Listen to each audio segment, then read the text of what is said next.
कैसे हैं आप सब?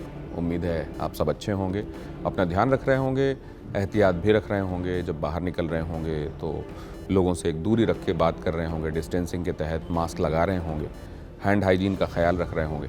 कर रहे हैं ना आप सब? तो बातें विशेष में आज एक बार फिर लकड़ी की काठी पे घोड़ा, घोड़े की दुम पे जो मारा हथौड़ा, दौड़ा दौड़ा दौड़ा घोड़ा दुम उठाकर दौड़ा। ये घोड़ा एक बार फिर से चर्चा में है। पहले गुजरे हुए ज़माने में तो लोगों के आवागमन के लिए मुख्य रूप से घोड़े पे ही निर्भरता होती थी, लेकिन आज जिस घोड़े की हम चर्चा कर रहे हैं वो सियासी गलियारों में इन दिनों उसकी गैलप, उसकी पैरों की आहट, वो जो एक तड़बक तड़बक जिसको हम कहते हैं ना, वो बहुत जमकर सुनाई दे रही है। वो इसलिए क्योंकि कभी आप उत्तरी आकाश में देखिएगा, एक तारों का विन्यास आपको नज़र आएगा, तारे ख़ास आकृति में आपको नज़र आएंगे। जैसे सप्तर्षि मंडल होता है, सप्तऋषि मंडल में जब हम ऊपर देखते हैं तो 7 ऋषियों के बारे में हमको बचपन से कहानी सुनाई गई है कि वो सप्तऋषि वहाँ पर हैं और हमेशा के लिए स्थापित हैं। उसी तरीके से उत्तरी आकाश में आप देखेंगे एक और तारा विन्यास आपको नज़र आएगा। इस रूप में वो तारे आपस में एक दूसरे से एंगल्ड होते हैं कि वो एक घोड़े की सी आकृति बनाते हैं। उसे हम लोग अपने ग्रंथों में अगर पढ़ेंगे तो कई जगहों पर महाअश्व नाम से उस कॉन्स्टिलेशन का, तारा विन्यास का जिक्र है। और उसी को ग्रीक माइथोलॉजी में कहा जाता है पेगासस। जी, वो पेगासस जो आजकल बहुत चर्चा में है, जिसको स्पाईवेयर के तौर पर जिसकी जासूसी करनी हो उसके फ़ोन में फिट कर दिया जाता है और फिर वो किससे बात कर रहा है, किससे संदेशों का आदान प्रदान हो रहा है, क्या उसके जहन में चल रहा है, ये सब कुछ पढ़ लिया जाता है।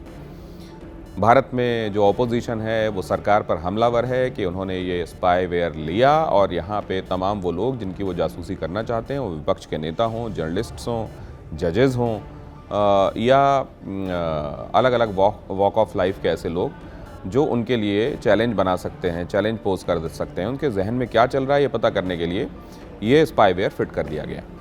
तो एक्चुअली NSO वो ऑर्गेनाइजेशन जो इजराइल से ताल्लुक़ रखता है और जिसने नेशनल सिक्योरिटी के लिए ये स्पाईवेयर बनाया था ताकि सर्विलांस किया जा सके अगर अपराधी प्रवृत्ति के लोग हैं और वो देश का नुकसान कर सकते हैं तो उन पर निगाह रखी जा सके। सर्विलांस के लिए ये बनाया गया था और इसके क्लाइंटेल में केवल गवर्नमेंट्स थीं और कहा जाता है कि 40 देशों के गवर्नमेंट ने इसको सब्सक्राइब किया था। NSO के जो को-फाउंडर हैं 2019 में उन्होंने एक इंटरव्यू दिया था, जिनका को-फाउंडर का नाम है शलेव फोलियो। उन्होंने ये बताया था कि ट्रोजन हॉर्स के नाम से हम अपना एक फ्लैगशिप प्रोडक्ट लेकर आ रहे हैं और उसका काम यही होगा कि वो जिन लोगों के फ़ोन में आप चाहेंगे इंस्टॉल कर सकें और फिर उनके फ़ोन के तहत उनकी जासूसी कर सकें। लेकिन ये ट्रोजन हॉर्स बाद में विंग्ड हॉर्स के तौर पर सामने आया। Winged horse Pegasus.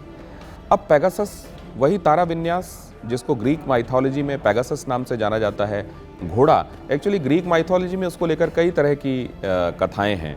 एक कहानी तो ये कहती है कि ये उड़ने वाला घोड़ा एक्चुअली ज्यूस का घोड़ा है और ज्यूस जो है वो इंसानों का और देवताओं का दोनों का ही रखवाला है, दोनों का रक्षक है, दोनों का ख्याल रखने वाला है और मतलब एसेंशियली वो प्रोटेक्टर है देवताओं का भी और इंसानों का भी।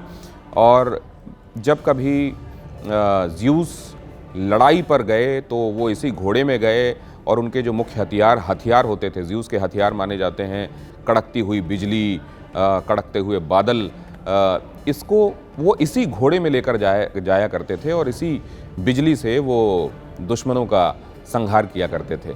तो ज़्यूस का ये जो उड़ने वाला घोड़ा था पेगासस, इसको बाद में इसकी लॉयल्टी के लिए, क्योंकि कभी इसने देवताओं का साथ नहीं छोड़ा, कभी भी ज़्यूस को धोखा नहीं दिया, हर तरह की थिक एंड थिन में, हर तरह की परिस्थिति और स्थितियों में वो ज़्यूस के साथ रहा, लिहाजा उसको उसकी ईमानदारी का इनाम दिया गया ज़्यूस की तरफ से और उसको तारा विन्यास बना दिया गया और कहा गया कि तुम अमर होकर तारे के तौर पर, तारों के तौर पर यहाँ पर दिखाई दोगे।